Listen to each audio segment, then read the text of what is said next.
స్తుతులు నీకే మాతిలోన తండ్రి ప్రసవ వేదన ప్రార్థన చేయు వాలిమ్మో తండ్రి నిసుపైన విజ్ఞాపన ప్రార్థన నేర్పు ప్రసాదించుము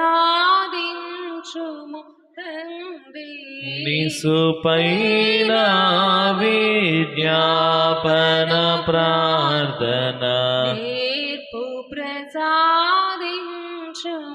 తండ్రి స్తుతులు గణ సంస్తుతులు నీకే మతిలోన తండ్రి ప్రతి విషయ ప్రార్థన సమయాంబున కృతజ్ఞత స్తోత్రము తండ్రి కృతజ్ఞత స్తోత్రము తండ్రి.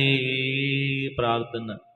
మహాపరిశుద్ధుడు మహాగణుడవు పరలోకపు సింహాసనాసీనుడు ఉన్న మా ప్రియ పరలోకపు తండ్రి, దేవదూతలు పరిశుద్ధులు మిమ్మల్ని ఆరాధిస్తూ ఉన్నారు, స్తుతిస్తూ ఉన్నారు. దేవా, మానవ మాతృమైన మా స్తుతులు కూడా, మా ఆరాధన కూడా మీకు అంగీకారముగా మార్చుకుని ప్రభా, మా ఆరాధనను బట్టి ఆనందిస్తున్న తండ్రి నీకు స్తుతులు స్తోత్రములు. ఇదిగో ప్రభా, చిన్న మందగా కూడుకుని ప్రభా, ఇదిగో ఇద్దరు ముగ్గురుగా కూడుకుని నీ నామాన్ని మహిమపరచడానికి, నీ నామాన్ని ఆరాధించడానికి మేమందరము ఏకీవించిన వారమై ఉన్నాం.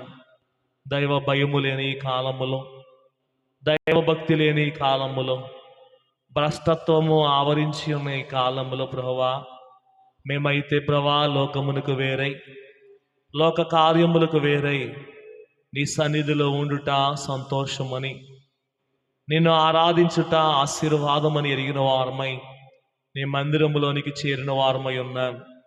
ఇదిగో ప్రభువా, యెహోవా దేవుడిగా గల జనులు ధన్యులు అని నువ్వు సెలవిచ్చావు గనుక, అలాగూ నేను దేవుడిగా, నీవు మా రక్షకుడిగా ప్రభా మా హృదయములో మిమ్మల్ని స్తుతిస్తూ ఆరాధిస్తూ ఉన్నాం.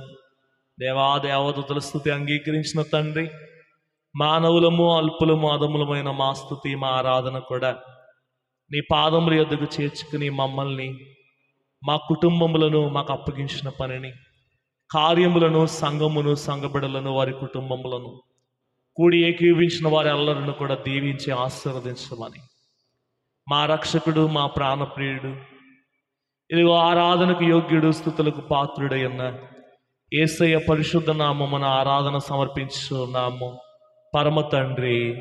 ఆమేన్. దేవదేవుని దివ్య ఆరాధనలు ఏకీవించిన మీ అల్లరుకును మన ప్రభువైన అయిన యేసుక్రీస్తు నుండి కృపయు క్షేమము సమాధానము కలుగును గాక. ఆమేన్. అందరికీ మరణాత మరణాత. దేవుడు మిమ్ములను, మీ కుటుంబములను, మీ బిడ్డలను దీవించును గాక. ఆమేన్. పరిశుద్ధ గ్రంథములో నుండి దేవుని యొక్క దివ్య వాక్యమును మనం ధ్యానం చేయబోతూ ఉన్నాం గనుక, ఎన్నో వాక్యములు ప్రతి వారము ప్రతి సందర్భంలోనూ మనం వింటూ ఉన్నాం. మరి వింటూ ఉన్నప్పుడు మనం సరి చేసుకోవాల్సింది చెప్పండి, హృదయము అన్నిటికంటే కూడా మోసకరమైందని వాక్యం సెలవిస్తూ ఉంది. ఆ హృదయము ఎన్నో సూత్రములు మన నేత్రాలకి ఏం చేస్తుంది, కల్పించి దేవుని మందిరములోనికి, దేవుని ఆరాధనలోనికి రాకుండా ఆపుచేస్తూ ఉంది. కాబట్టి నేటి యొక్క అంశము మీకు చెప్పాలని ఆశపడుతూ ఉన్నాను. ఈరోజు అంశము ఏమిటంటే భ్రష్టత్వము.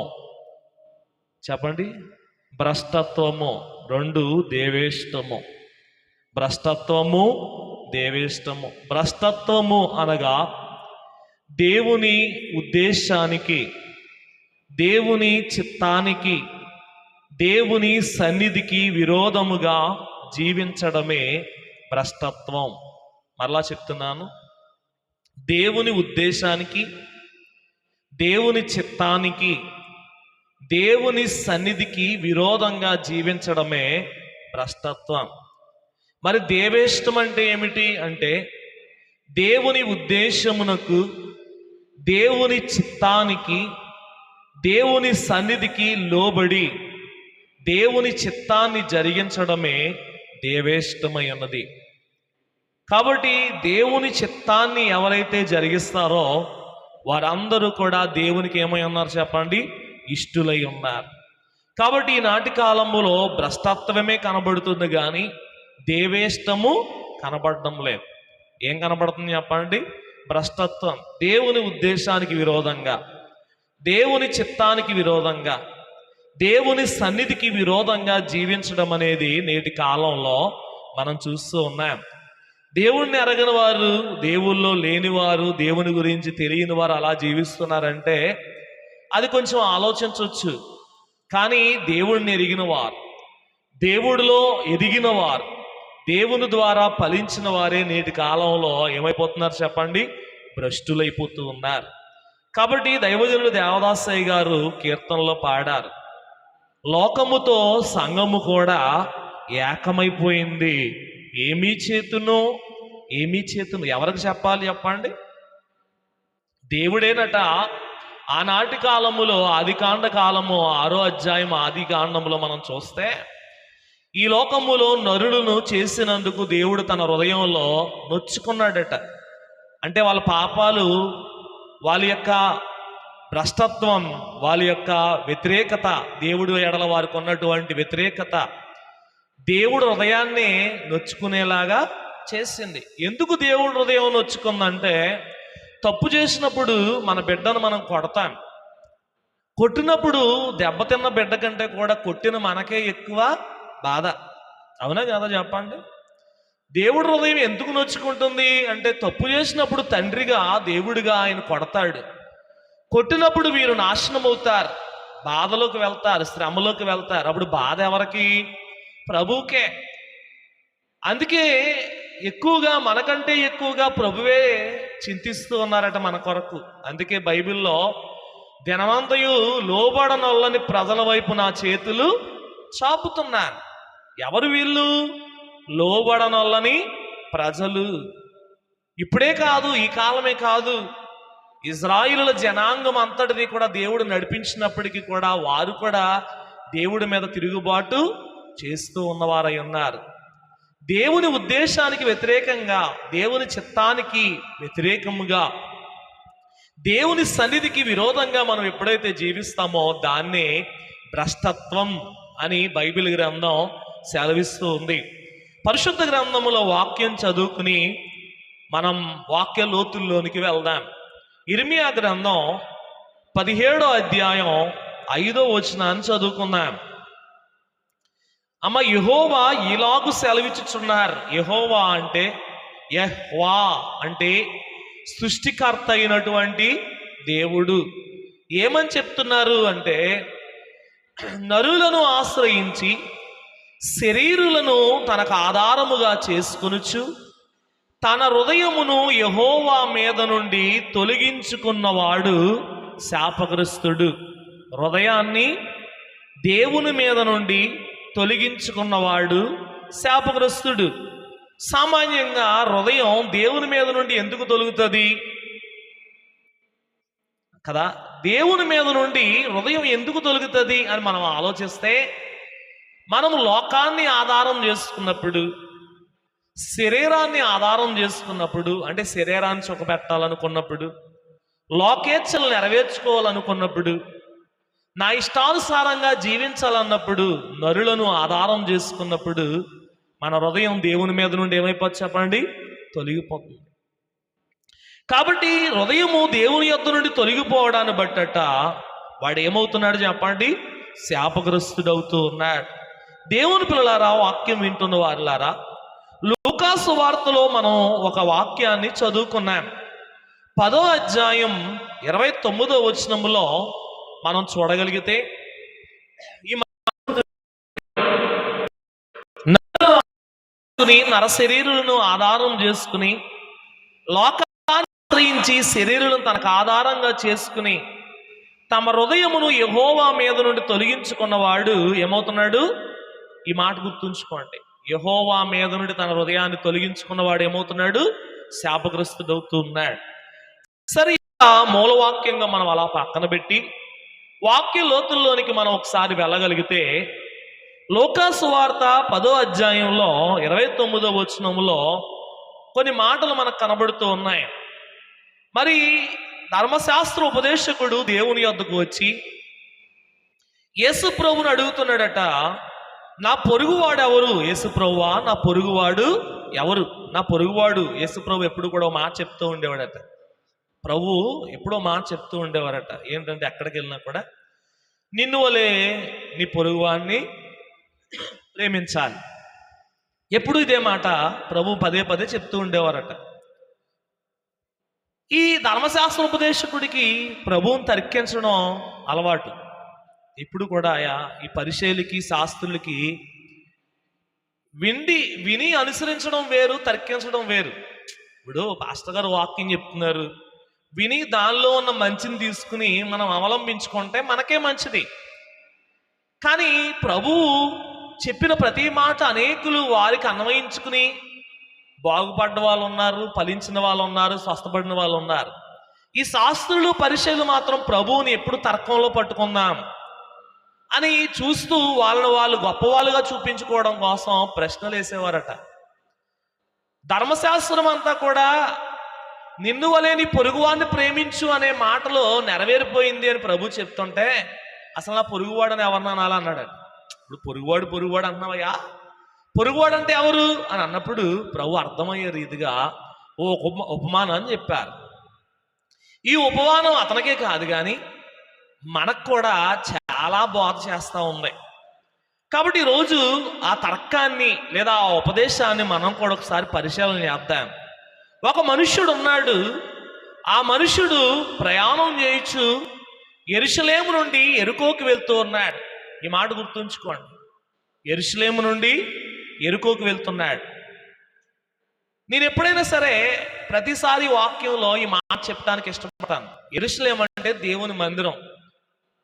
యెరూషలేము అంటే దేవుని సన్నిధి. యెరూషలేము అంటే దేవుని సహవాసం. యెరూషలేము నుండి విడిచి ఈ మనుషుడు ఎక్కడికి వెళ్తున్నాడు?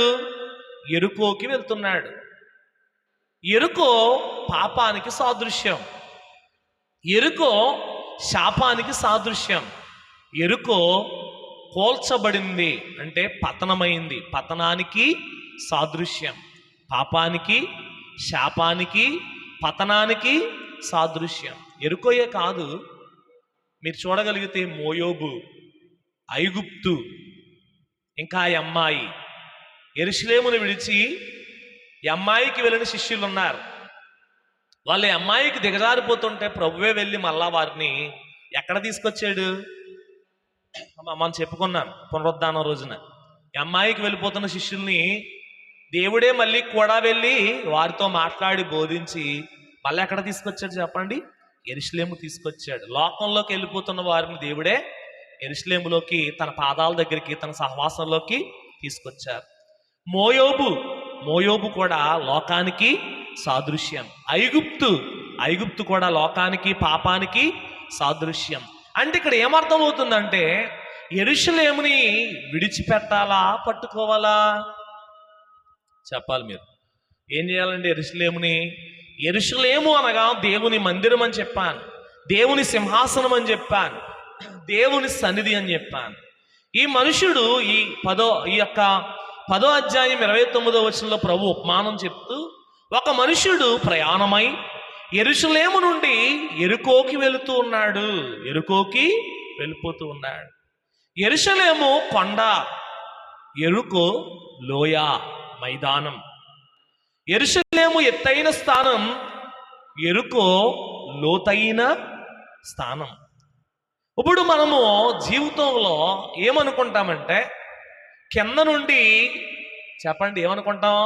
పైకి వెళ్ళాలి, అంతేనా? ఎవరైనా సరే కింద నుండి పైకి వెళ్ళాలి. నా బిడ్డలు కింద నుండి పైకి వెళ్ళాలి.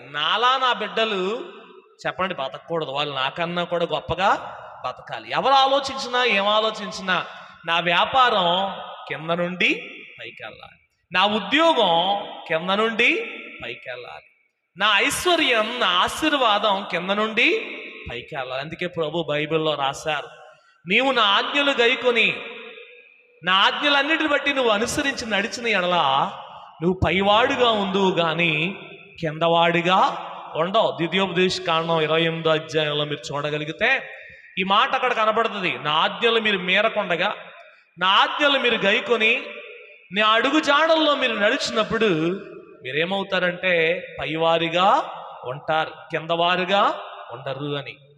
కాబట్టి దేవుని పిల్లారా, వాక్యం వింటున్న వారులారా, ఈ మనుషుడు దేవుని మందిరాన్ని, దేవుని యొక్క సింహాసనాన్ని విడిచిపెట్టి ఏం చేస్తున్నాడు చెప్పండి? ఎరుకో అనే లోకములోనికి వెళ్తూ ఉన్నాడు. వెళ్తూ ఉన్నప్పుడు దేవుని పిల్లారా, వాడి స్థితి ఏంటంటే పైనుండి కిందకి వస్తున్నాడు. నేటి కాలంలో మన పూర్వీకులైన భక్తులు, మన పితరులైన భక్తులు, మన తల్లిదండ్రులు లేదా దేవుణ్ణి ఎరిగిన భక్తులు కింద నుండి భక్తిలో పైకి వెళ్ళారు. చెప్పండి, భక్తిలో కింద నుండి వాళ్ళు ఎన్నో శ్రమలు, తిండి లేని కాలంలో, ఆహారం లేని కాలంలో, వస్త్రము లేని కాలములో, గూడు లేని కాలములో, నీడ లేని కాలంలో ప్రభువుని పట్టుకుని వారు ప్రభువుని విడిచిపెట్టక కింద నుండి భక్తిలో పైకి వెళ్ళారు. వారు భక్తి చేశారు, దేవుని పాదాల దగ్గరికి వెళ్ళారు. కాబట్టి వారు పిల్లలైన వారిని దేవుడు ఏం చేశాడు చెప్పండి? అవునా కదా అమ్మ? ఈనాడు మనం కలర్ చొక్కాలు వేసుకుంటున్నాం, మంచి మంచి పాలరాతి భవంతుల్లో మనం బతుకుతున్నాం, మంచి మంచి వాహనాల మీద మనం తిరుగుతున్నాం. మన పూర్వీకులకు, మన పెద్దలకు అవేవి లేవు. వారు మట్టి నేల మీద మోకాళ్ళు వేసేవారు, పూరు గుడిసెల్లో ప్రార్థన చేసేవారు. అవునా కదా? కాళ్ళకి చెప్పులు లేకుండా వాళ్ళు మందిరానికి వెళ్ళేవారు. సౌకర్యం లేకపోయినా భక్తి ఉంది వాళ్ళకి. అవునా కదా? సౌకర్యం లేకపోయినా వాళ్ళ జీవితాల్లో భక్తి ఉంది. కాబట్టి వాళ్ళ స్థితిని కింద నుండి పైకి దేవుడు తీసుకెళ్ళాడు. నేటి కాలంలో సౌకర్యం పెరిగింది, డబ్బు పెరిగింది, ఆశీర్వాదం పెరిగింది, శ్రేష్ట ఫలాలు పెరిగాయి. సౌకర్యాలు పెరిగే కొద్ది భక్తి ఏమవుతుంది చెప్పండి? తగ్గిపోతుంది. ఇదే యెరూషలేము నుండి యెరికోకి వెళ్ళేటటువంటి ప్రయాణం. అర్థమవుతుందా? పైనుండి కిందకి దిగే ప్రయాణం. అర్థమవుతుందా? ప్రభువా నేను ఎదగాలి అని అనుకుంటున్నావు కానీ ఎదిగే క్రియలు నీలో కనబడడం లేదు. ఇప్పుడు అర్థమవుతుందా? ఎదగాలని కోరుకుంటే అయిపోతామా? నాకు ఉద్యోగం రావాలి కోరుకున్నాను, అయిపోతానా నేను ఉద్యోగస్తుని? చెప్పండి. నేను ఎదగాలని కోరుకోవడమే కాదు, ఆ ఎదగడానికి నా ప్రయత్నం కూడా చెయ్యాలి, నా కష్టం కూడా నేను పడాలి. అవునా కదా? భక్తి జీవితం ఎప్పుడైతే మనం ఎదుగుతామో, భక్తి జీవితంలో శ్రమ అయినా, కష్టమైన, ప్రయాస అయినా ప్రభు దగ్గరికి మనం వెళ్తామో, ప్రభువులో మనం అంటగట్టబడతామో, ప్రభు సహవాసములో మనం నిలిచి ఉంటామో, మన స్థితి చెప్పండి అంచెలంచెలుగా దేవుడు. కానీ ఈనాడు ఏమవుతుందంటే భ్రష్టత్వం ఏర్పడింది. మనలోనికి ఏమొస్తుంది చెప్పండి? దేవుడు దీవించే కొలది భక్తి పెరగాల్సింది పోయి, దేవుడు దీవించే కొలది, ఆశీర్వదించే కొలది భక్తి పెరగాల్సింది పోయి, చెప్పండి భ్రష్టత్వం హృదయంలోనికి.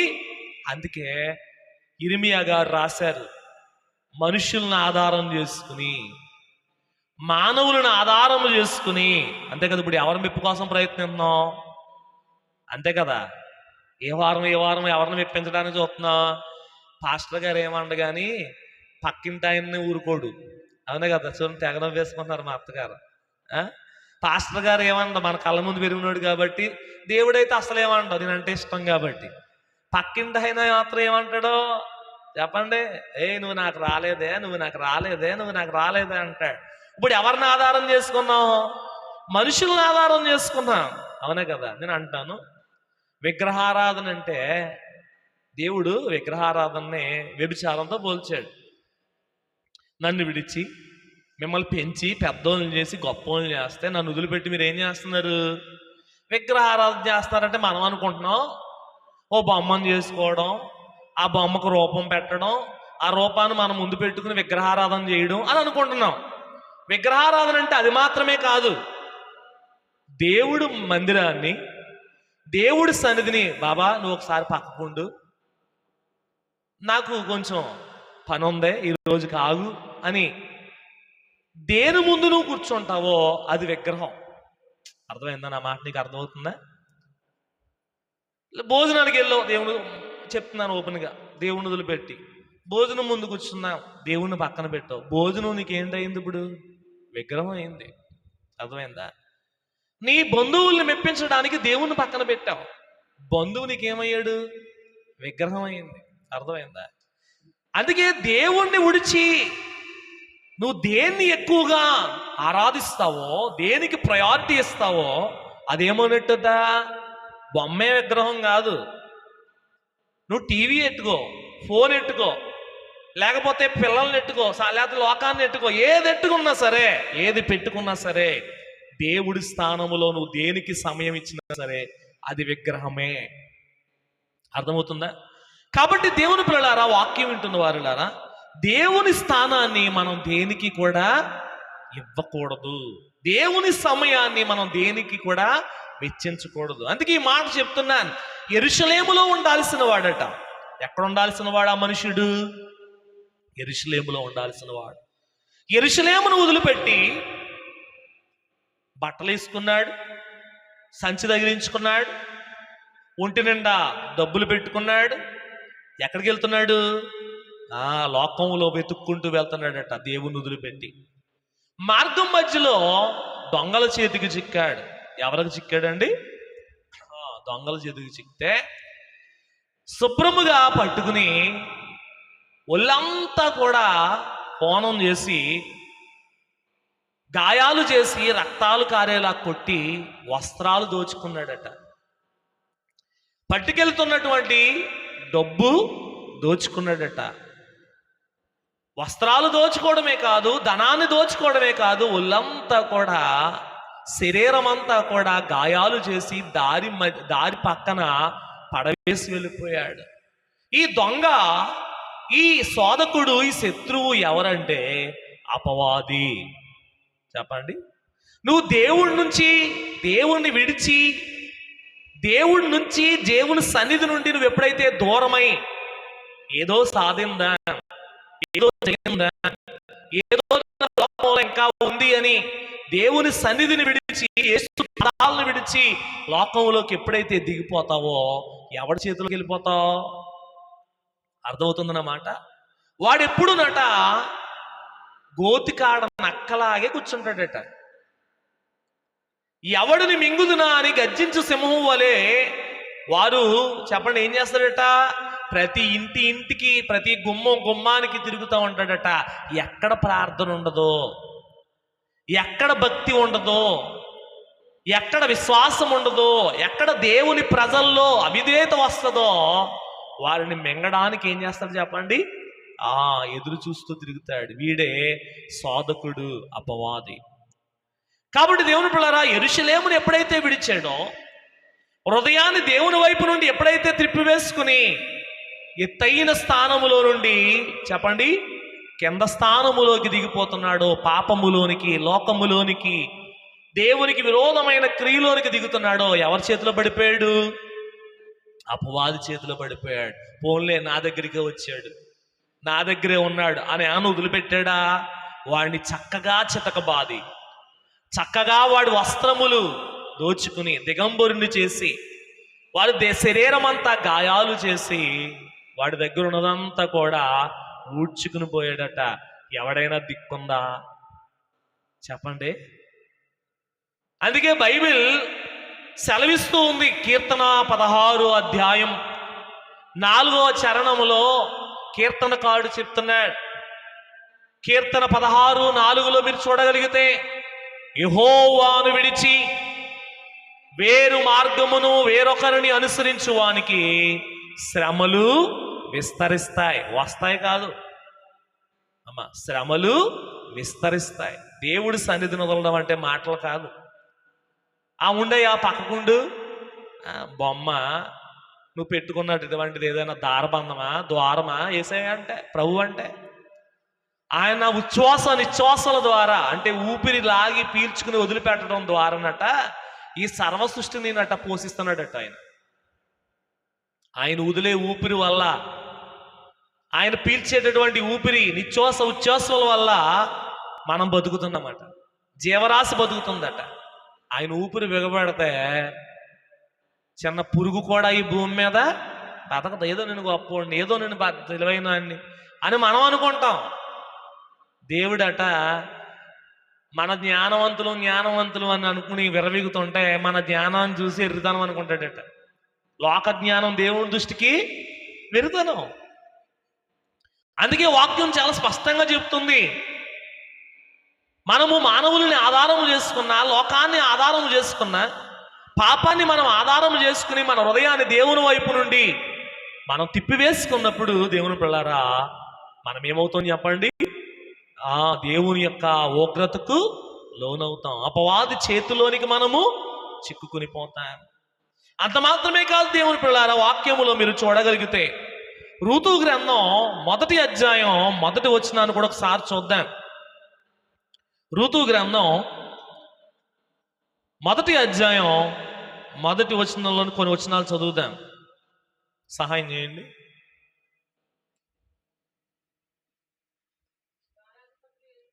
న్యాయాధిపతులు ఏలిన దినములలో అమ్మ వినండి, దేశములో కలగగా యోదా బెత్లెహేము నుండి మనుషుడు తన భార్యను తన బిడ్డలను ఆ కుమారులను వెంటబెట్టుని ఆ మోయాబు దేశములో కాపురం ఉండడానికి వెళ్ళెను. ఎక్కడి నుంచట? యోదా బెత్లెహేము. ఇది యెరూషలేము పట్టణమును ఆనుకుని, యోదా ప్రాంతమును ఆనుకుని బెత్లెహేం అనే ప్రాంతములో వీరు కొండ మీద ఉన్నారట. ఎక్కడ ఉన్నారు చెప్పండి? వీళ్ళు కొండ మీద నుండి చూస్తుంటే మోయాబు మైదానం కంటికి పచ్చగా కనబడిందట. మనకు కూడా దేవుడి దగ్గర మోకరంతో ఏమొస్తుంది? మనం కూడా దేవుడి దగ్గర ప్రార్థన చేస్తే ఏం కలిసి వస్తుంది? మనం కూడా ఎంతకాలం ప్రార్థన చేసినా ఇంతకాలం ఎలాగే ఉంటున్నాం అని మనం అనుకుంటాం.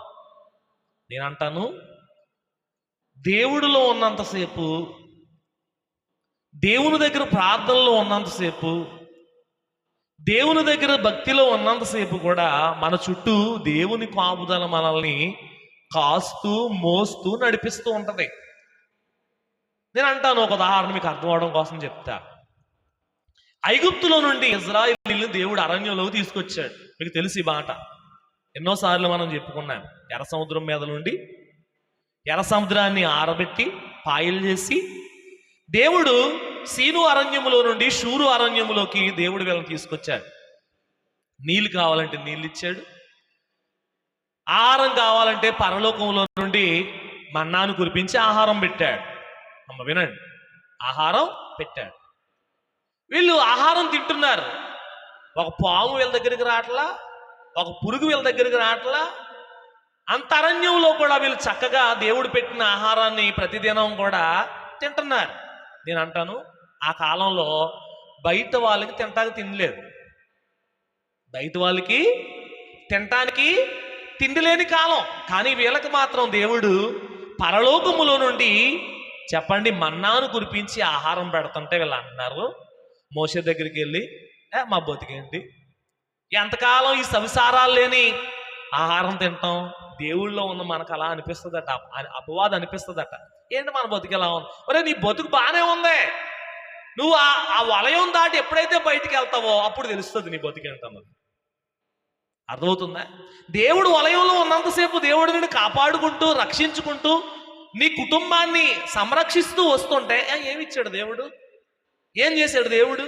ఏం పెట్టాడు నాకు దేవుడు అనే తలంపు నీలోనికి వస్తుందంటే అది ఎవరి తలంపు? అపవాది తలంపు. నువ్వు దేవుని వలయములో క్షేమంగాను సురక్షితంగా ఉన్నావు, కానీ బయట పరిస్థితులు అలాగా లేవు. చిన్న ఆపద వస్తే మనుషులు మాయమైపోతున్నారు, చిన్న రోగం వస్తే మనుషులు మరుసటి రోజు కనపడడం లేదు. ఎకరాలు ఉన్నవాడు కూడా చెప్పండి హఠాత్తుగా మాయమవుతున్నాడు, కానీ దేవుడు నిన్ను మాత్రం, అవునా కదా, పోషిస్తూ నడిపిస్తూ ఆయుషిస్తూ ఆరోగ్యమిస్తూ నడిపిస్తుంటే ఏమంటున్నావు? దేవుడు నాకు ఏం చేశాడు, ఇలాగే ఉన్నాను. ఆరోగ్యంతో ఈయన అంటున్నాను, నేను ప్రసంగి గ్రంథం నాకు చాలా ఇష్టం అన్నమాట. యథార్థంగా ఉన్నది ఉన్నట్టుగా ప్రసంగి గ్రంథం చదువుతుంటే చాలా ఆనందం అనిపిస్తుంది. అన్నపానములు పుచ్చుకుని కంటి నిండా నిద్రపోయినోడే ధనవంతుడట. కడుపు నిండా అన్నపానాలు పుచ్చుకుని కంటి నిండా నిద్రపోయినోడే ఐశ్వర్యవంతుడు. భూమి మీద వాడంత ధనవంతుడు లేడు. డబ్బున్నోడికి నిద్ర లేదండి. ఇంటి నిండా బస్తాలు ఉన్నవాడు తింటాగలేదండి. కానీ దేవుడు నీకు కడుపు నిండా తిని కంటి నిండా నిద్రపోయి పిల్ల పాపలతో సంతోషంగా ఉండే జీవితం నీకు ఇచ్చాడు. కానీ అంతకన్నా ఏదో కావాలని దేవుడికి మనం ఏమవుతున్నాం? దూరం అవుతూ ఉన్నాం. ఏముందిలే, దేవుని మందిరానికి వెళ్ళకపోతే ఏమవుతుంది, ఒక వారం ఆరాధించకపోతే ఏమవుతుంది అని దేవుడికి మనం ఏమవుతున్నాం? దూరం అవుతున్నాం. ఇజ్రాయేలీయులు కూడానట పరలోకపు దేవదూతలు తినే ఆహారం, అది సామాన్యులు తినే ఆహారం కాదు. 30 లక్షల మందికి పరలోకపు ఆహారాన్ని కొమ్మరించి తినిపిస్తుంటే ఈ సవిసారాలు లేని చప్పుడు కూడి మాకు ఎన్నాళ్ళు పెడతావు అని అడిగాడట. అడిగా అంటున్నారు, మాకు మాంసం కావాలా. ఎంతమందికి అమ్మ చెప్పలేండి? 30 లక్షల మందికి. ఒకలా ఇద్దరా? ఓ 10 మంది చుట్టాలు మీ ఇంటికి వచ్చారనుకోండి, చికెన్ కూర వండి పెట్టాలనుకోండి, ఓ ఏట మాసం కూర వండి పెట్టాలనుకోండి, ఒక కోడి మాసం కూర వండి పెట్టాలనుకోండి, ఎందుకు తిట్టుకుంటారు మీరు? అందరూ ఒకసారి వచ్చి పడిపోయారు. ఒకళ్ళ తర్వాత ఒకళ్ళు వచ్చినా సరిపోతుంది కదా. 10 మంది ఒకేసారి వచ్చి పడిపోయారు. అందరికీ ఎక్కడ తెచ్చి పెట్టాలి? ఒకడు చికెన్ తింటానంటాడు, తిన్నంటాడు. ఒకడు ఏట మాసం వద్దంటాడు, ఒకడు కావాలంటాడు. ఇంకొకడు చేప అడుగుతాడు. ఇవన్నీ ఆవిడ చేసి పెడతాడు. గూడు అడిపోతుందని తిడతారా తిట్టరా? ఇప్పుడు ఎంతమందికి కావాలా? ఎంతమందికి కావాలా? ఈ ప్రెస్టేషన్ అంతా ఎవరి మీద చూపించారో? మీ ఇంటి ఆయన మీద చూపించారనమాట. దాకలు పగిలిపోతాయి, గరిట్లు పగిలిపోతాయి. ఎందుకు? ఈ బంధువులందరినీ తీసుకొచ్చి నా మీద పెట్టావు. వీళ్ళందరికీ ఉండి ఎంతమంది మహా అయితే 10 మంది. ఈడి బాధపడలేక బయట నుంచి తెచ్చేస్తాను లేవే, ఎందుకు నీతో తిట్లు పడతాం కన్నా. ఏం చేయాలి? నేను బయట నుంచి మళ్ళీ పెద్ద యుద్ధం అవుతుంది. అవునా కదా? ఎంతమందికి? 10 మందికి. ఇప్పుడు ఎంతమంది అడుగుతున్నారు మాంసం? 30 లక్షల మంది అడుగుతున్నారు. 30 లక్షల మందికి భూమి మీద ఆహారం వండి పెట్టే మనుషుడు ఎవడో, మగాడు ఎవడు లేడు. దేవుడట మోషే దగ్గరకు వచ్చి ఇలా అడుగుతుంటే మోషే కట కడుపు కాలుతుందట. ఇన్ని చేస్తుంటే ఇంకా కావాలి పాస్టర్ గారు, బలం లేదా, నీకు శక్తి లేదా అని అడుగుతారు విశ్వాసులు. మోషేకు కూడా కడుపు కాలిపోయి, ప్రవ్వా వీళ్ళు ఇంతలా నన్ను ఏడిపిస్తున్నారు, నేను ఏమన్నా కడుపును కన్నాను వీళ్ళని, నన్ను తీసుకొచ్చి ఇలాగ తగిలించేవండి, నా పోట్లేదో నేను అక్కడ మిద్యాన్ దేశంలో పడుతున్నాను, నా గొర్రెలు లేదో నేను మేపుకుంటున్నాను, తీసుకొచ్చి నా సేవ చేయని వీళ్ళందరినీ నాకు తగిలించేవేంటి నాయన, వీళ్ళని ఏమన్నా కడుపును కన్నానా, వీళ్ళందరినీ నేను భరించాలా అని తన బాధ చెప్పండి. తన నీళ్ళు కావాలంటే బండలోంచి ఇచ్చాడు, ఆహారం కావాలంటే మన్నాను కురిపించాడు. ఒక విషపురుగు కూడా కొట్టకుండా వాళ్ళ చుట్టూ దేవుడు మేఘస్తంభాన్ని, అగ్నిస్తంభాన్ని తన పిల్లల కోసం పెట్టాడు. అయినా కూడా ఏదో కావాలి వీళ్ళకి. అవునా కదా? ఓ పాస్టర్ గారట ప్రార్థన చేస్తున్నారట. సంఘంలో ఒక ఆవిడ పాస్టర్ గారి దగ్గరికి వచ్చి, చాలా ఇబ్బందిగా ఉందండి, పరిస్థితి ఏం బాగలేదు, మీరు ఉపవాస ప్రార్థన పెట్టాలి మా ఇంట్లో అని చెప్పిందట. సరే అమ్మ పెడదాం, ఉపవాసానికి ప్రార్థనకి జరగదంటూ ఏదీ లేదు, సరే ఉపవాస ప్రార్థన పెడదాం మీ ఇంట్లో అని చెప్పి పాస్టర్ గారు కూడా వాళ్ళ కష్టాలను బట్టి, వాళ్ళ శ్రమలను బట్టి పాస్టర్ గారు ప్రార్థన పెడతాకి ఒప్పుకున్నారట. ఓ రోజు చెప్పారు, ఉపవాసంతో పాస్టర్ గారు వాళ్ళ ఇంటికి వెళ్ళి ఒక సన్నిధి గది, అంటే వీళ్ళున్న ఇల్లు కాకుండా పక్కన ఒక గది ఉంటే ఆ గదిలో ఈయన మోకాల్లోని పొద్దున్నే వెళ్ళిపోయి పాటలు పాడి, మోకాళ్ళు వేసి ప్రార్థన చేసి పాటలు పాడుతున్నాడట. ఉపవాసం చేసుకునే ఆమె ఎంతసేపు చూసినా రావట్లేదట. పాస్టర్ గారు మోకాళ్ళు వేసారు, ప్రార్థన చేశారు, పాటలు పాడుతున్నారు, క్రమాలు చేస్తున్నారు. ఉపవాసంతో పొద్దున్నుండి మోకాళ్ళ మీద ఉండి ఏం చేస్తున్నారు చెప్పండి? ప్రార్థన చేస్తూ ఉన్నాడు. ఎందుకంటే ప్రభువా నా పిల్లలనైనా, కష్టంలో ఉన్నారు ప్రభువా నా బిడ్డలనైనా, ఇదిగో ఆపదలో చిక్కుకుపోయారు నాయన, ఈ ఉపవాస ప్రార్థన ద్వారా వారి ద్వారాలు తెరు, వారి కష్టాల నుంచి విడిపించిన ఆయన. నువ్వు పాస్టర్ గారి సన్నిధి గదిలో, ప్రార్థన గదిలో ఏం చేస్తున్నాడును, మోకాలు దిక్కుండగా ధూపం ఆ ప్రార్థన చేస్తున్నాడట. ఈవిడ ఎంతసేపు చూసినా కూడా రావట్లేదు. ప్రార్థన పెట్టమన్నది ఏంటి, ఇంకా రావట్లేదు ఏంటని చెప్పి అనుకుంటానే ఉన్నాడు. ప్రార్థన చేస్తున్నాడు. కొంత సమయానికి వచ్చిందట. ఎవరో ఈ ప్రార్థన పెట్టమన్నా, అక్క ఎంత లేటుగా వస్తే అలాగా, ప్రార్థన అంటే టయానికి వచ్చేయాలి కదా, అసలే ఉపవాస ప్రార్థన ఇది, మనం అందరం కలిసి ఈ ప్రార్థన చెయ్యాలి కదా అని అన్నారు. అంటే ఆమన్నది, తమ్ముడా బావ వచ్చారు, తమ్ముడా బావ వచ్చాడు, బావకు భోజనం పెట్టకుండా వస్తే ఊరుకోడు, బావకు భోజనం పెట్టకుండా వస్తే ఆయన కేకలేస్తాడని చెప్పి గబగబా బావకి భోజనం పెట్టాలని అన్ని వండి సిద్ధపరిచి మాంసం కూర అయ్యి బావకు పెట్టాను తమ్ముడా. సరే అక్క బావకు పెట్టావా, మరి నువ్వు తిన్నావా అని అడిగాడట పాస్టర్ గారు. అడిగితే మరి బావ తిన్నప్పుడు నేను తినకపోతే బావ తినడం, కాబట్టి నేను కూడా బావతో కలిసి ఏం చేశాను, భోజనం చేశాను అన్నదట. ఇప్పుడు ఉపవాసం ఎవరికే, కష్టం ఎవరిదే, కష్టం ఆవిడదిని, ఉపవాసం ఎవరిదే, పాస్టర్ గారు. ఉదయకాలం మొదలెట్టాడు, బాబు మొహం కడుక్కుని వచ్చాడు, తలంటు స్నానం చేశాడు, నా అక్క నా బావ నా సంఘం అని చెప్పి తన బిడ్డల కోసం కంటే కూడా ఈ కష్టంలో ఉన్న ఈ బిడ్డల కోసం వచ్చి మోకాలేసి ఉదయం నుండి కూడా లేవకుండా మోకాలేసి ప్రార్థన చేస్తుంటే అక్కడికే వాసన వస్తుందట, ఏట మాసం వాసన, కోడి మాసం వాసన వస్తుందట.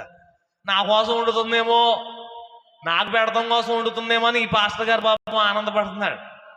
ఇవి ప్రార్థన అయ్యాక వెళ్ళి ఉపవాసంతో ఉన్నాం కదా భోజనం చేద్దాం అనుకుంటే వీళ్ళిద్దరు ఏం చేశారు చెప్పండి, వాళ్ళిద్దరూ మాత్రం చక్కగా తినేసి వచ్చి ప్రార్థనలో కూర్చున్నారట. ఇప్పుడు కష్టం ఎవరిదయింది, ఇప్పుడు పాస్టర్ గారు ఉపవాసం చేయాలన్నమాట. నీ ఇంటిలో శ్రమ, నీ ఇంటిలో కష్టం, నీ ఇంటిలో బాధ, నీకు లేదు ఆ వేదన.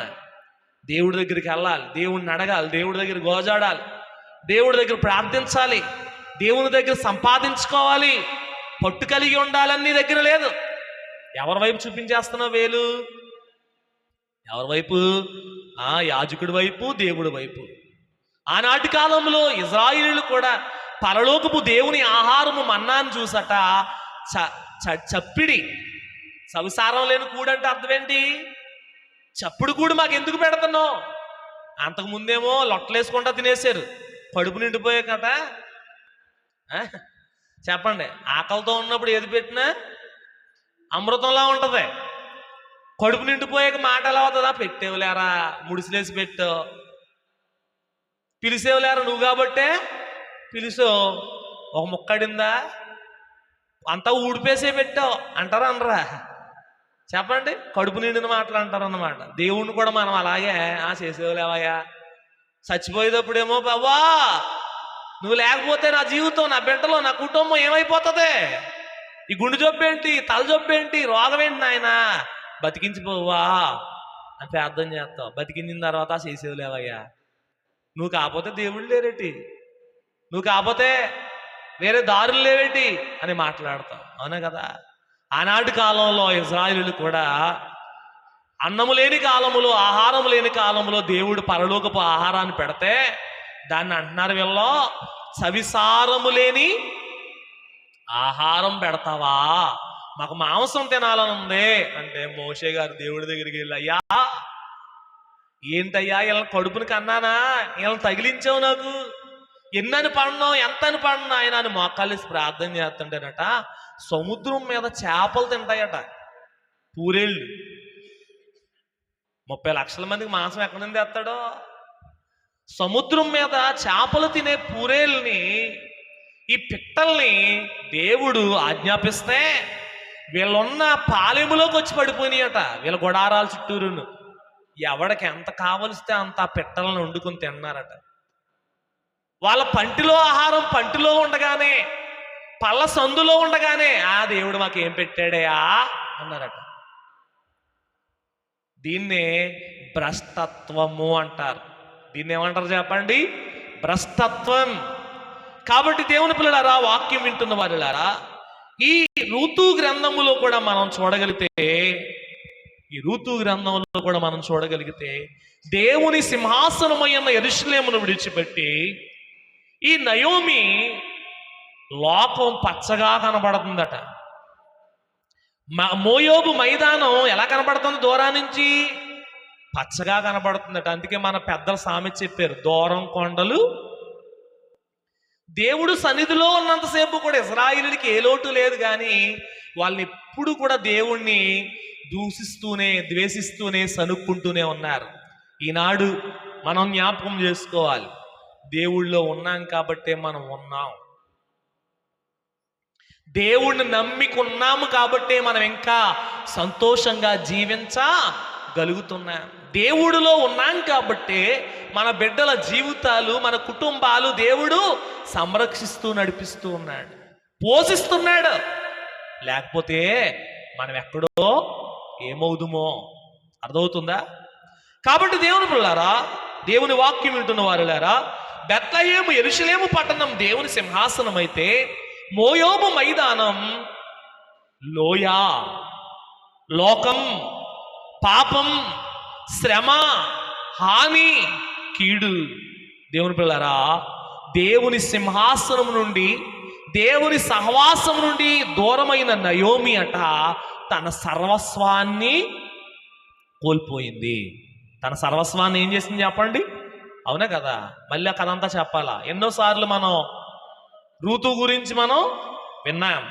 కాబట్టి దేవుని పిల్లారా, వాక్యం వింటున్న వారులారా, దేవుని సింహాసనమై ఉన్న యోధా, బెత్లెహేము యెరూషలేము ప్రాంతం కొండ సింహాసనం, దేవుని యొక్క సింహాసనాన్ని పాదాలని విడిచిపెట్టిన నయోమి లోయలోకి దిగిపోయి, మోయోబు పాపములోనికి దిగిపోయి, దేవుణ్ణి విడిచిపెట్టి ఏమైపోయింది చెప్పండి? తన సర్వస్వాన్ని కోల్పోయింది. కోల్పోయిన తర్వాత అంటుంది, మహోన్నతుడు నాకు ఎంతో శ్రమ కలగజేసాడు అంటుంది. దేవుడట నయోమికట ఎంతో శ్రమ కలగజేశాడట. సిగ్గు, అవమానము ఆమె ముఖములో దేవుడు కప్పివేశాడట. దేవుడికి దూరం అవుతే ఏమంటున్నది వాక్యం? నరులను ఆశ్రయించి శరీరులను తమకు ఆధారముగా చేసుకొనుచు తమ హృదయమును యెహోవా మీద నుండి తొలగించుకున్నవాడు శాపగ్రస్తుడు. వాక్యం సెలవిస్తుంది, యెహోవాను నమ్ముకున్నవాడు ధన్యుడు. యెహోవా వానికి ఆశ్రయముగా ఉండును. వాడు ఎవరైతే దేవుని నమ్ముకున్నాడో, ఏ కుటుంబమైతే దేవుని నమ్ముకుని యేసు ప్రభు యొద్దకు వచ్చిందో, చెట్టు వలె ఉంటారు. ఆ చెట్టు కాలవల వారన నాటబడినట్టుగా వేళ్ళు తన్నుతారు. వారు దేనికి కూడా ఆపదలకు భయపడరు. వారి ఆకు పచ్చగా ఉంటుంది. వర్షము లేని కాలములో కూడా, ఆశీర్వాదము లేని కాలములో కూడా దేవుని పిల్లారా వారు చిగురు పడతా ఉంటారు. ఎవరి మీద అనుకుంటే? అందుకే ఈ మాట మరీ ప్రాముఖ్యంగా చెప్తున్నాను. దేవునితో నువ్వు ఉంటే దేవేష్టం, దేవునికి విరోధంగా నువ్వు వెళ్ళిపోతే అది భ్రష్టత్వం. గనుక దేవుని పిల్లారా, దేవునికి విరోధముగా కాదు మనం ఉండాల్సింది, కానీ దేవునికి చెప్పండి అంగీకారముగా మనము ఉండాల్సిన వారము అన్న. మరొకసారి చెబుతున్నాను, నయోమి ఏం చేసింది చెప్పండి? దేవుని సింహాసనాన్ని, దేవుని సహవాసాన్ని, దేవుని సన్నిధిని వదిలి పర్వతము మీద నుండి ఎక్కడ దిగిపోయింది? లోయలోకి వెళ్ళిపోయింది. సర్వస్వం కోల్పోయింది. ఈనాడు మన భక్తి జీవితం నేటి కాలంలో లోకములో కోల్పోయే జీవితాలు అయిపోయినాయి అందరికీ కూడా. ప్రార్థనా జీవితం తగ్గిపోతుంది, దిగిపోతుంది. ఆత్మీయ జీవితం దిగజారిపోతుంది. వాక్యానుభవం దిగజారిపోతుంది. మనం మన బిడ్డల్ని మందిరములోకి నడిపించాల్సింది పోయి వారిని లోకంలోకి వదిలేస్తున్నాం. అర్థమవుతుందా? పాడైపోతుంది. జాగ్రత్త. వ్యవస్థ అంతా ఏమైపోతుందండి? పాడైపోతుంది. ఈనాడు దేవుని పిల్లారా, దేవునికి దూరమైనటువంటి నయోమి అన్నీ కోల్పోయింది. దేవుని యొద్దకు వచ్చిన రూతు అన్నీ సంపాదించుకుంది. ఇద్దరు స్త్రీలే, ఒకళ్ళ అత్త, ఒక కోడలు. అత్తగారేమో దేవుని సింహాసనాన్ని వదిలిపెట్టి లోకంలోకి వెళ్ళి సర్వస్వాన్ని కోల్పోయింది. లోకంలో ఉన్న రూతమ్మ, కిందనున్న రూతమ్మ వెతుక్కుంటూ యెరూషలేముకు వచ్చింది, దేవుని దగ్గరకు వచ్చింది. అన్నీ కోల్పోయిన రూతు అన్నీ సంపాదించుకుంది. రానైపోయింది, ధన్యురాలైపోయింది, దీవించబడిన సంతానం అయిపోయింది, యేసు ప్రభువుకు తల్లి అయిపోయింది. యేసు ప్రభు ఆ వంశంలోంచే, ఆ రూతు గర్భంలోంచి వచ్చాడు. దేవునికి మహిమ కలుగును గాక. ఈనాడు మనం కూడా ఆలోచన చేయాల్సిన వారమై ఉన్నాం. భ్రష్టత్వంలో బ్రతుకుతున్నామా, దేవేష్టంలో బ్రతుకుతున్నామా?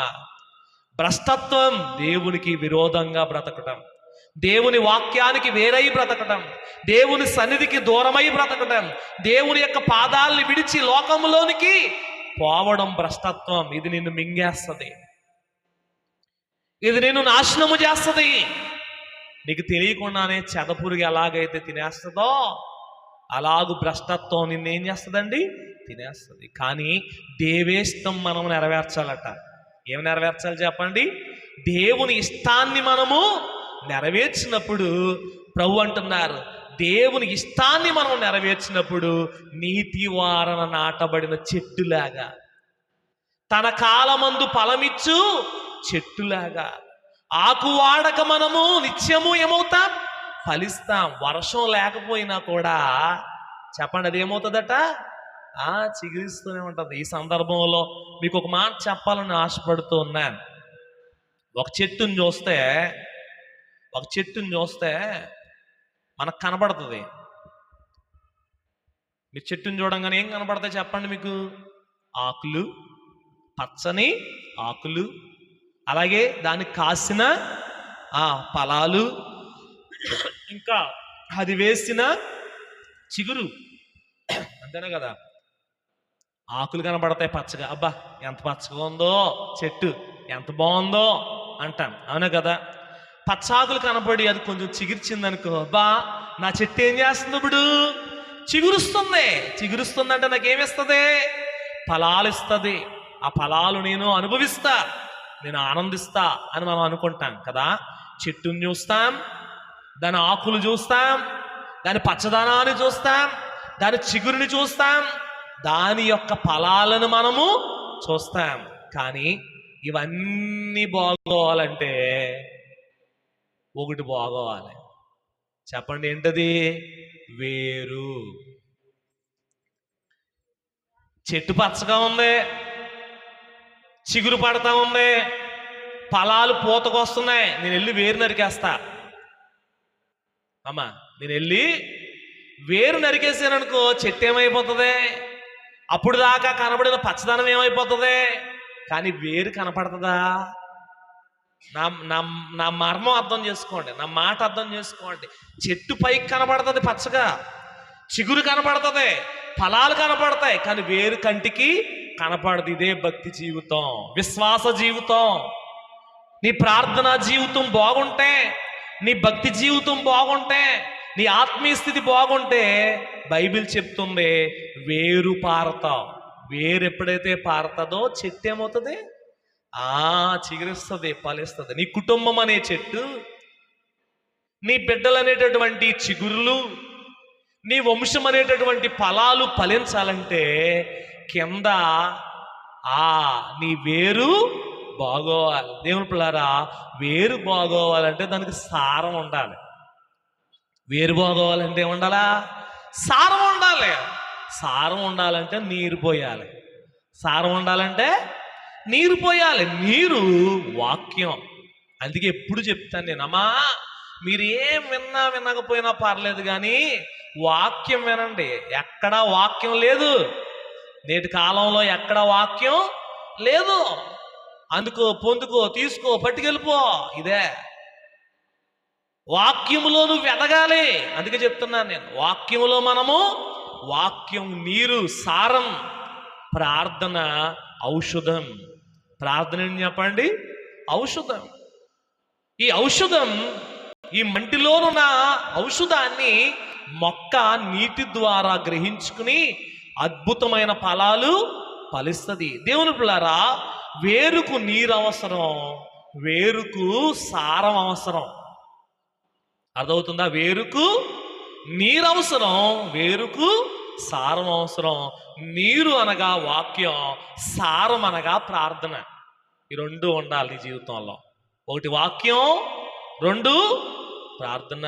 గనుక దేవుని పిల్లారా, నయోమిని అపవాది మోసపరిచాడట. నయోమిని ఎవరు మోసపరిచాడు చెప్పండి? ఎన్నాళ్ళు దేవుడి దగ్గర కూర్చుంటా, ఎన్నాళ్ళు యెరూషలేములో కూర్చుంటా, చూడు చూడు చూడు చూడు లోకం చూడు ఎంత పచ్చగా ఉందో.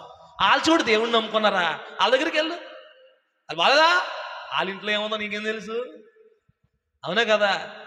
కాబట్టి సాతానట మోసగాడు, అబద్ధికుడు. వాడు ఉన్నది లేనట్టుగా చూపించేవాడు. నయోమికి కూడా చెప్పండి, నువ్వు ఎన్నాళ్ళు యెరూషలేములో ఉంటావు, ఎన్నాళ్ళు దేవుడి దగ్గర ఉంటావు, ఎల్లు మైదానంలోకి వెళ్ళు, మోయోబులోకి వెళ్ళు, పాపములోకి వెళ్ళు, లోకంలోకి వెళ్ళాం. వెళ్ళిన తర్వాత ఏమైంది?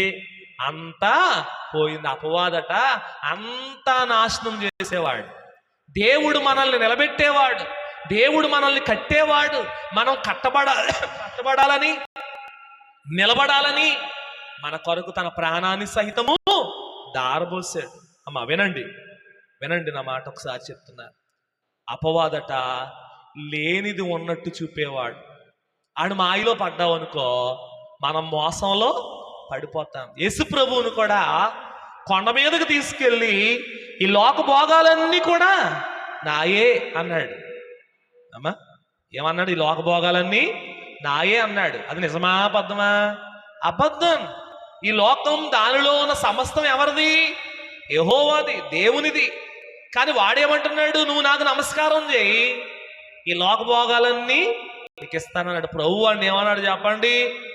ప్రభువుని అపవాది మోసపుచ్చడానికి చూస్తే ప్రభు దేవుని పిల్లారా అపవాదిని జయించిన వారై ఉన్నారు. కాబట్టి లోక భోగాలన్నీ చూపించిందట ప్రభువుకి. దైవజనుడు దేవదాసాయి గారు అన్నారు, ఇది మాయా. ఏమన్నారండి? ఇది మాయా అన్నారు. అపవాది మాయా. కాబట్టి అన్ని కూడా దేవుడే. కానీ అపవాది ఏమంటుంది? నాయి అంటుంది. ప్రభు ఏమన్నారంటే నువ్వు అర్జెంటుగా వెళ్ళిపో అన్నారు. ఇవన్నీ దేవుడివేనా అంటే మీరు ఇంటికి వెళ్ళి ఒకసారి చూస్తే ఇర్మియా 10:12 ఒకసారి చదవండి. టైం అయిపోయింది కాబట్టి నేను చెప్పట్లేదు, కానీ ఇర్మియా 10:12 రాస్తాడు. భూమికి పునాది వేసిన వాడు, సముద్ర తరంగాలకి సరిహద్దు నియమించిన వాడు, ఆకాశ మహాకాశములు కలగజేసిన వాడు, సర్వ సృష్టికర్త అయిన నేనే కదా, నాకు మీరు భయపడరా అంటాడు దేవుడు. అన్నిటికీ కూడా ఆధారం ఎవరటండి? దేవుడే. ఆయనకి మనం ఏమవ్వాలి? భయపడాలి. ఆయన సన్నిధికి వణుకుతూ మనం జీవించాలి. అర్థమైందా? కాబట్టి దేవుని పిల్లరా, నేను ముగింపులోకి వచ్చాను. ప్రభు మనల్ని సారవంతమైన వారిగా చేయాలని చూస్తున్నాడు. మనం ఫలించే వృక్షాలలాగా మన కుటుంబాలు ఉండాలని చూస్తున్నాడు. ఉండాలంటే మనం ప్రభు దగ్గర ఉండాలి. మనం సారంగా ఎదగాలి, చిగురించాలి, ఫలించాలంటే మన ప్రార్థన అనేటటువంటి వేరు, ప్రార్థన అనేటటువంటి ఆ వాక్యం అనే వేరు, మనం వేరు పారాలి. కొలస్సీ పత్రిక మాట చదువు ముగిస్తాను. 2:6 ఒకసారి చూడండి. కొలస్సీ 2:6 ఒకసారి చదువుకుందాం. కావున మీరు ప్రభువైన క్రీస్తు యేసును అంగీకరించిన విధముగా ఆయన యందు వేరు పారిన వారై, ఆయన యందు క్రీస్తు యేసునందు మనం వేరు పారాలి. క్రీస్తు విశ్వాసమందు మనం వేరు పారాలి. వేరు పారడం అంటే వేరు ఎదిగితేనే చెట్టు ఎదుగుతుంది. వేరు ఎదగడం ఆగిపోయింది అనుకోండి, చెట్టు ఎదుగుదలా ఆగిపోద్ది. కొన్ని కొబ్బరి చెట్లు ఉన్న చోట మిగతా చెట్లు ఎదగవు. కొబ్బరి చెట్లు ఉన్న చోట ఏ చెట్టు వేసినా ఎదగదు. కారణం ఏంటంటే కొబ్బరి వేర్లు ఆ వేర్లని ఎదరకి వెళ్ళకుండా ఆపు చేస్తాయి అన్నమాట. అందుకు అవి కుచించుకుపోతాయి. అలాగే మనం వేరు పారకపోతే, అంటే వేరు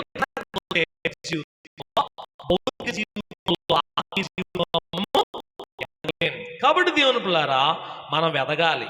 ప్రార్థన ఔషధమై ఉంది. దేవుని పిల్లరా వాక్యము నీరు వాక్యమై ఉన్నది. దేవుని పిల్లరా యాజకుడు ఇచ్చేటటువంటి దీవెన ఫలాలై ఉన్నాయి. అర్థమవుతుందా? వాక్యం నీరై ఉన్నది, అలాగే ప్రార్థన ఔషధమై ఉన్నది, సారమై ఉన్నది, అలాగే యాజకుడిచ్చే దీవెన ఫలాలు ఆశీర్వాద ఫలాలు అవుతూ ఉన్నాయి. కాబట్టి దేవుని పిల్లారా, ప్రార్థించుట, స్వార్థలో బలపరచుట, వాక్యములో బలపరచుట, దీవించుట యాజకుని పని. ప్రభువులో స్థిరపడడం, బలపడడం, ఫలించడం ఎవరి చేతిలో ఉంది? వస్తేరా చేస్తే చేయి, నమ్మితే నమ్ము. ఇది ఎవరికి ఫలం? నీకే. నమ్మకపోతే నష్టం ఎవరికే? నీకే. నమ్మి ప్రభువా దావీదు కుమారుడా దాటిపోకు నాకు కొల్లి అని అడిగాడు. వెనక్కి వచ్చి వెళ్ళిపోయిన ఆయన కళ్ళు ఇచ్చాడు. ఇంకా పక్కన గుడ్డోళ్ళు ఉన్నారట, అలా అడగట్లేదు. నా మాట అర్థమైందా? పక్కన ఇంకా వరుసగా గుడ్డోళ్ళు కూర్చొని ఉన్నారు, కుంటోళ్ళు కూర్చొని ఉన్నారు.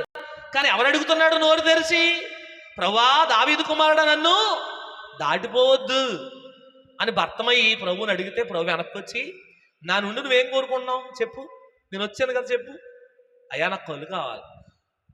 కళ్ళు కావాలా? అయితే నీ విశ్వాసం చొప్పున నీకు కళ్ళు ఇస్తున్నా అన్నాడు దేవుడు. కళ్ళు వచ్చినాయి, గొంతులేసాడు, సంతోషించాడు, స్తుతించాడు, ప్రభు నామాన్ని మహింపరిచాడు. ఇంకా పక్కన గుడ్డోళ్ళు ఉన్నారట, వాళ్ళ ప్రభువుని ఏమని చేయలేదా? అడగలేదు. అర్థమైందా? ఫలించడం, అర్థమైందా? స్థిరపరచబడడం, బలపడడం దేవుని పిల్లారా ఎవరి చేతిలో ఉన్నాయి? నీ చేతిలో ఉన్నాయి. వస్తే ఫలిస్తావు, వస్తే ఆశీర్వదింపబడతావు. దేవుని యెరూషలేమనే దేవుని సన్నిధిలో పాదాల్లో నువ్వు అంటగట్టబడితే నువ్వు ఆశీర్వదింపబడతావు. దేవేష్టాన్ని నువ్వు నెరవేర్చగలుగుతావు. దేవుని ఉద్దేశం నీ వలన సఫలమవుతుంది. లేదా దేవుని విడిచిపెట్టావా? దేవునికి దూరం అయ్యావా? లోకములో కలిసిపోయావా? చెప్పండి. ఆ బాటసారి ఏమైపోయాడు? దొంగల చేతిలో పడిపోయాడు. దేవుని సింహాసనాన్ని వదిలిపెట్టి, యెరూషలేమును వదిలిపెట్టి యెరికోకు వెళ్తున్నవాడు దొంగల చేతిలో గాయాల పాలైపడి ఉన్నాడు. దేవుని సింహాసనం యెరూషలేమును విడిచిపెట్టి దేవుని పిల్లారా మోయోబుకి వెళ్ళిన నయోమి సమస్తాన్ని కోల్పోయింది. ఇప్పుడు దేవుడు అన్ని నీ చేతిలో పెట్టాడు. దేవుని దగ్గర ఉంటావా? లోకంలోకి పోతావా? దేవుని దగ్గర ఆరాధిస్తావా? లోక కార్యాలను నెరవేరుస్తావా? భ్రష్టుడిగా ఉంటావా? భ్రష్టత్వంతో ఉంటావా? దేవేష్టానికి నువ్వు లోబడి దేవుడికి ఇష్టడిగా నువ్వు బ్రతుకుతావా? అన్ని దేవుడిని చేతిలో పెట్టాడు. కాబట్టి దేవుని నివాసమట చిరసౌఖ్య స్థానము అన్నారు పెద్దలు. దేవుని నివాసం అంటే మందిరం.